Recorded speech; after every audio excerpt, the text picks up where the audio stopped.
बसीरत online की news bulletin कौमी मंजरनामे में आपका इस्तकबाल है। मैं हूं आपकी मेज़बान एहसास नायाब। अस्सलामुअलैकुम वरहमतुल्लाहि वबरकातुहू।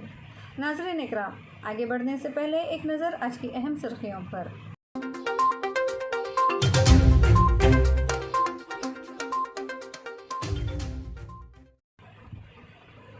सुप्रीम कोर्ट का अजीबोगरीब फैसला, शराब की दुकानों के खिलाफ अर्जी दाखिल करने वाले पर लगाया 1 लाख का जुर्माना। मुसलमानों के लिए राहत की खबर, इलाहाबाद हाई कोर्ट ने अज़ान पर पाबंदी लगाने के हुक्म को गैरकानूनी करार दिया।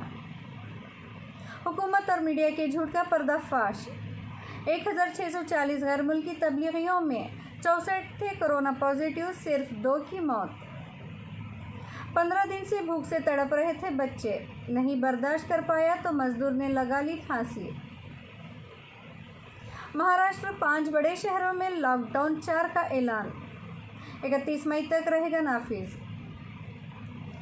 मजदूरों की बेबसी, सरकार की बेहिसी, खाना तो मिल जाएगा साहिब, एक पुरानी चप्पल दे दो, मुहाजिर मजदूरों की जज्बाती अपील। कर्नाटक में लॉकडाउन की धज्जियां उड़ाते हुए मुनक़्क़द किया गया मजहबी मेला, जमा हुए हज़ारों की भीड़। नाज़रीन इकराम, अब खबरें तफसील से।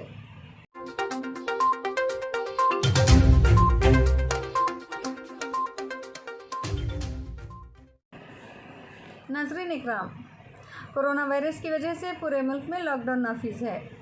इस दौरान हुकूमत ने पूरे मुल्क में शराब की दुकानों को खोलने की इजाज़त दे दी। दुकानें खुलते ही लोगों की ऐसी भीड़ जमा हुई कि सोशल डिस्टेंसिंग का कानून अपने आप में मजाक बन गया। इस सूरत हाल से मुल्क का ज़िम्मेदार शहरी परेशान हो गया और हुकूमत के इस इक़दाम पर बाज़ हल्क़ों से तनक़ीद भी हुई। इस बीच शराब की दुकानों को बंद कराने के लिए सुप्रीम कोर्ट में 2 अर्जियां भी दायर की गईं। एक अर्जी पर सुप्रीम कोर्ट ने जुमेरात को समाअत की और दूसरी अर्जी पर सुप्रीम कोर्ट ने जुमे को समाअत की। अदालत ने दोनों अर्जियों की सुनवाई की और दोनों पर 1 लाख रुपये का जुर्माना भी आयद कर दिया। अदालत ने दोनों अर्जियां खारिज करते हुए कहा कि ये पब्लिसिटी के लिए किया जा रहा है। बता दें कि लॉकडाउन 3.0 के दौरान 4 से वज़रात दाखिला ने शराब की दुकानें खोलने की इजाज़त दी। इस बाबत वज़ारत दाखिला ने कहा था कि कंटेनमेंट जोन यानी वो इलाक़े जहां कोरोना वायरस मुतासरा लोगों की तादाद ज़्यादा है, वहां शराब की दुकानें नहीं खुलेंगी। इसके अलावा रेड जोन, ऑरेंज और ग्रीन जोन में शराब की दुकानें खुलेंगी। नाज़रीन, तबलीगी जमात पर मुल्क में कोरोना वायरस फैलाने के तनाज़े में नया मोड़ आ गया है। जमीयतुल उलमा हिंद मौलाना अरशद मदनी ग्रुप की जानिब से तबलीगी जमात के गैर मुल्की अफराद के एदाद-ओ-शुमार जारी किए गए हैं। जमीयतुल उलमा हिंद की तरफ से आज जारी किए गए एदाद-ओ-शुमार में दावा किया गया है कि तबलीगी जमात पर मुल्क और दुनिया में कोरोना वायरस फैलाने का इल्ज़ाम लगाया गया, लेकिन हिंदुस्तान में तबलीगी जमात से जुड़े 1640 गैर मुल्कियों में से सिर्फ 64 अफराद को ही कोरोना मुस्बत पाया गया, जिनमें से सिर्फ 2 की मौत हुई, बाकी तमाम के तमाम मुनफी हो गए और सेहतियाब हो गए। जमीयतुल उलमा हिंद के सदर मौलाना अरशद मदनी ने कहा कि 47 मुल्कों के 1640 गैर मुल्की तबलीगी जमात के अरकान थे। इनमें से 2 की मौत और चंद की कोरोना टेस्ट रिपोर्ट मुस्बत के अलावा कोई मामला सामने नहीं आया। मौलाना मदनी ने एदाद-ओ-शुमार जारी करते हुए कहा कि तबलीगी जमात में मजमूई तौर पर 1640 गैर मुल्की थे। इनमें से तिबी जांच में तकरीबन 64 की रिपोर्ट मुस्बत आने के अलावा तमाम की रिपोर्ट मुनफी आई थी, जबकि सिर्फ 2 गैर मुल्की तबलीगी जमात वालों की मौत हुई है।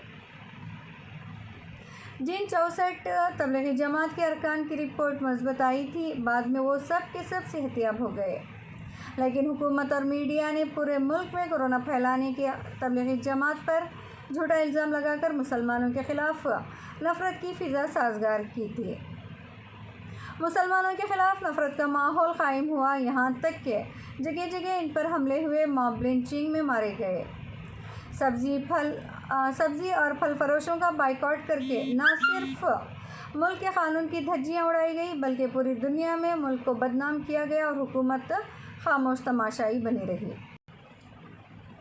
नाज़रीन, मौलाना मदनी ने कहा कि मीडिया और हुकूमत ने कोरोना से मुतल्लिक़ एदाद-ओ-शुमार पेश करते हुए मुसलसल कहा था कि मजमूई तौर पर इतने कोरोना के मुतासिरीन सामने आए हैं, जिनमें से तबलीगी जमात वाले को कभी 20%, कभी 25%, कभी 30% बताया गया, जबकि जमात वाले वीडियो जारी करके कहते थे हमारा टेस्ट किया गया और सबकी रिपोर्ट मुनफी आई है। इस तरह मीडिया का एक तबका ही नहीं बल्कि कुछ सूबों के बड़े बड़े वज़ीर भी अलग से नाम पेश करके तबलीगी जमात वालों के बहाने मुसलमानों को बदनाम करने की जलील कोशिश करते रहे। मौलाना ने कहा कि कोरोना के इस वक्त मामले 78,000 से ज़ायद हैं। अब हुकूमत और मीडिया मुसलमानों के एदाद-ओ-शुमार नहीं पेश करती है। हुकूमत और मीडिया की इस काले करतूत पर बैनुल-अक़वामी तंजीम, आलमी इदारे सेहत और दीगर बैनुल-अक़वामी तंजीमों ने सख्त रद्द-ओ-अमल का इजहार किया था, लेकिन हुकूमत इस वक्त तक तबलीगी जमात का नाम लेकर अलग अलग एदाद-ओ-शुमार पेश करती रही जब तक कि इसका मकसद मुसलमानों से नफ़रत करना हासिल नहीं हो गया। हिंदुस्तान में रियासत महाराष्ट्र कोरोना इन्फेक्शन से सबसे ज़्यादा बेहाल है। यहाँ कोरोना मरीज़ों की तादाद तकरीबन 28,000 पहुँच गई है, जिनमें से तकरीबन 21,000 केसेस एक्टिव हैं। अफसोसनाक बात यह है कि इस रियासत में 1,000 से ज़ायद अफराद इस महलिक वायरस की वजह से मौत की नींद सो गए हैं। महाराष्ट्र के कुछ इलाक़ों में हालात इंतहाई ख़राब हैं और लगातार पॉजिटिव केसेस सामने आ रहे हैं।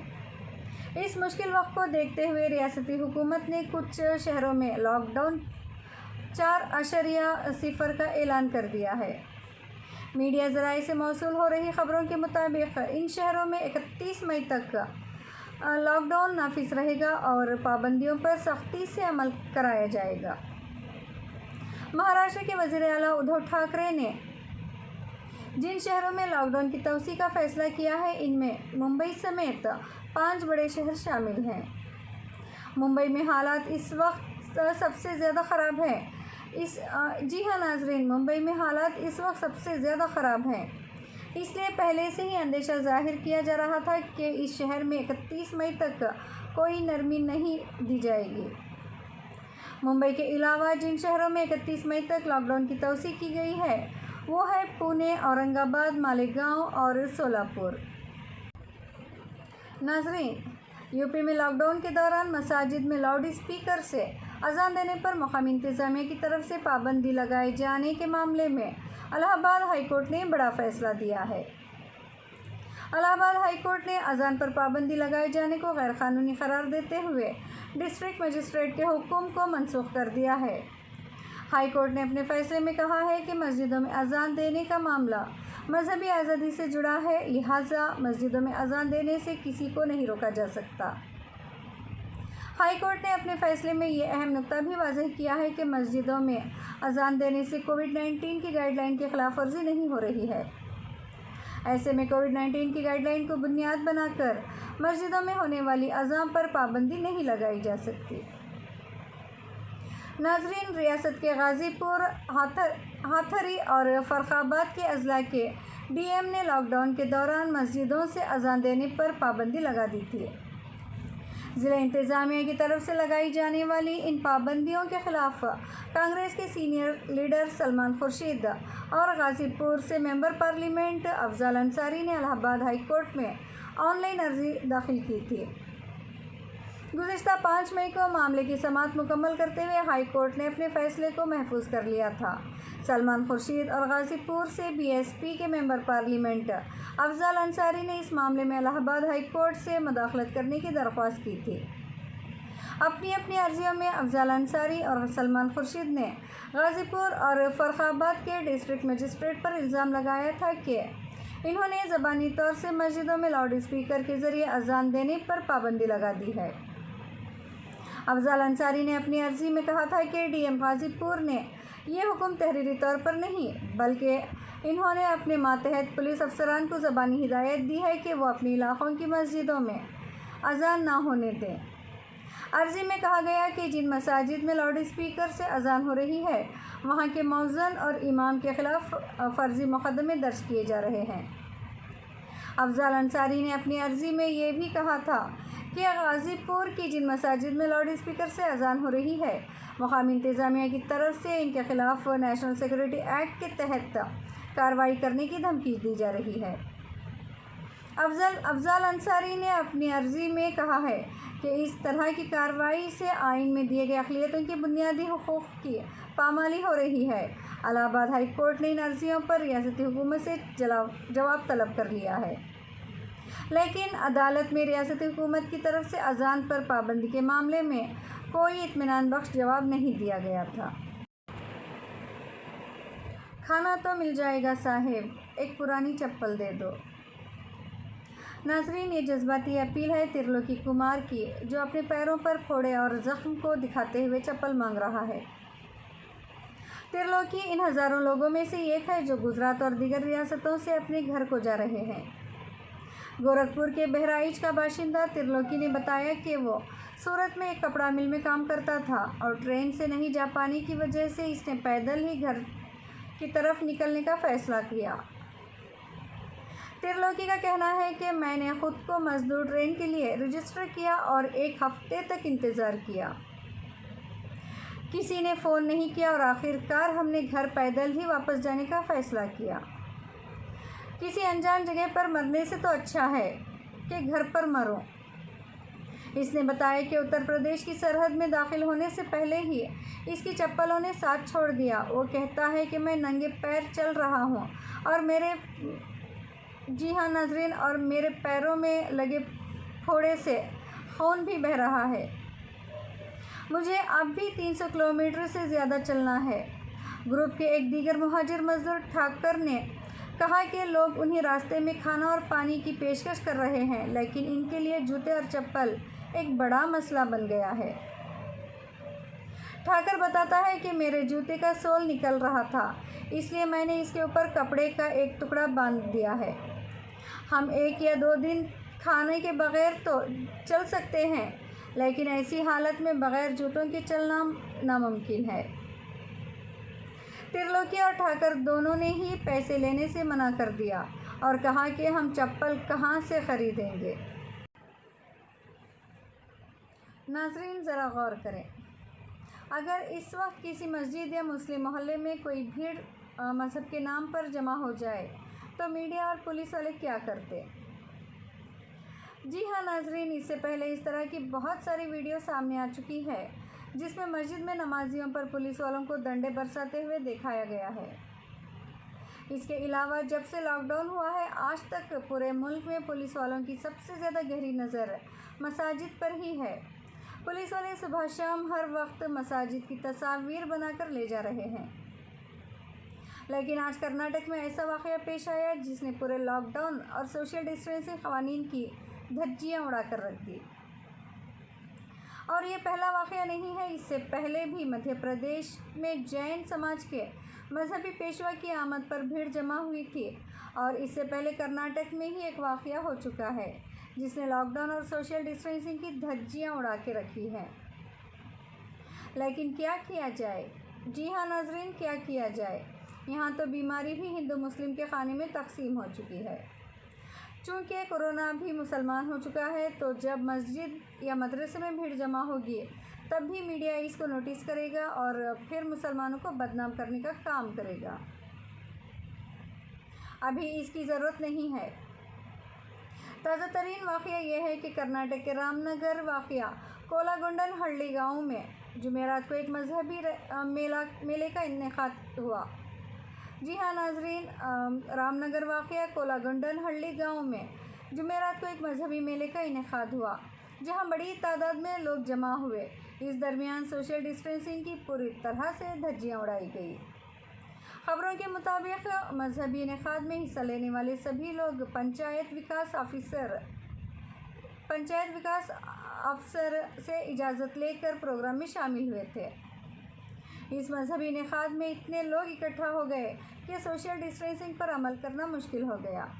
हंगामा बढ़ने के बाद लोगों को शमूलियत की इजाज़त देने वाले अफसर को फौरी तौर पर मुअत्तल कर दिया गया। इस मजहबी इनेकाद में सोशल डिस्टेंसिंग की धज्जियाँ उड़ने के बाद कर्नाटक के नायब वज़ीर आला डॉक्टर CN अश्वत्थ नारायण ने कहा कि मेले के इनेकाद के लिए जिम्मेदार शख्स के खिलाफ सख्त कार्रवाई की जाएगी। इस तरह का इनेकाद नहीं होना चाहिए था। कोविड-19 से निपटने के लिए 1.5 माह से ज़्यादा मुद्दत से मुल्क भर में लॉकडाउन नाफिज है। इस लॉकडाउन की सबसे ज़्यादा मार गरीबों और मज़दूरों पर पड़ रही है। रोज़ कमाने वाले मज़दूरों के सामने भुखमरी की सूरत हाल पैदा हो गई है। ऐसी ही सूरत हाल कानपुर के रहने वाले एक मज़दूर के सामने खड़ी हो गई। काम नहीं मिलने से काकादेव थाना इलाके के राजापुरा के एक मज़दूर के घर में बच्चों के खाने के लिए कुछ भी नहीं था। बच्चे कभी पानी पीकर तो कभी बगैर कुछ खाए ही सो जाते। इससे निजात पाने के लिए मज़दूर ने खुदकुशी कर ली। ऐसी सूरत हाल में मज़दूर ने काम पाने की बहुत कोशिश की, लेकिन इसे काम नहीं मिला। वो 15 दिन से अपने बच्चों को भूखा देखकर अंदर से टूट चुका था। इसके बाद इसने फांसी लगाकर अपनी ज़िंदगी ख़त्म कर ली। इस मज़दूर का नाम विजय बहादुर उम्र 40 है। इसका पेशा मज़दूरी करना था। मज़दूरी करके ही वो अपने बेटे शिवम, शुभम, रवि और बेटी अनुष्का और अहलिया रंभा का पेट भरता था। नाज़रीन, अब एक नज़र कोरोना अपडेट पर।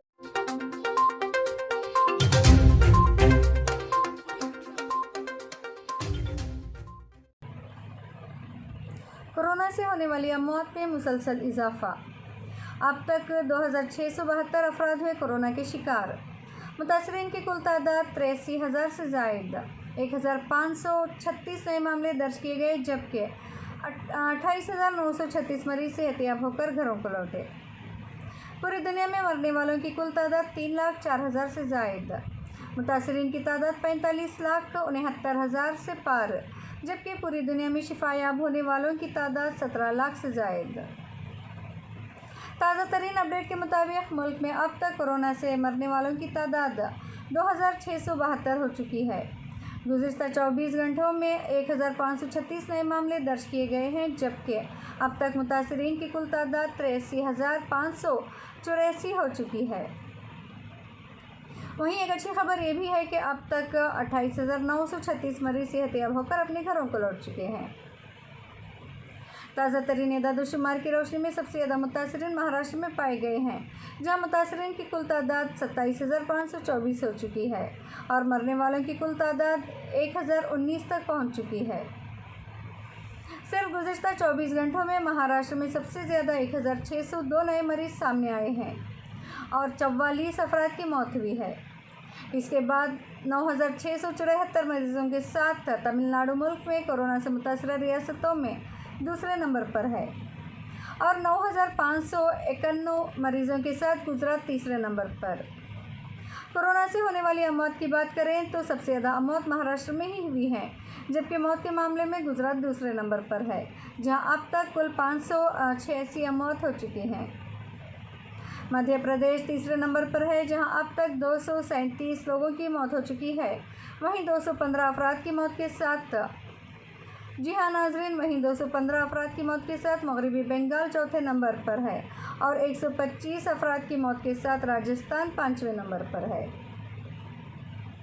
वाज़ेह रहे कि हिंदुस्तान जैसे कसीर आबादी वाले मुल्क, जहां 1 अरब 35 करोड़ से ज़्यादा लोग बसते हैं, अब तक सिर्फ 20,39,000 कोरोना सैंपल का ही टेस्ट हो पाया है, जो कि अपने आप में काबिल तशवीश है। Indian council of medical research की रिपोर्ट के मुताबिक अब तक 20,39,952 कोरोना सैंपल ही टेस्ट हो पाए हैं।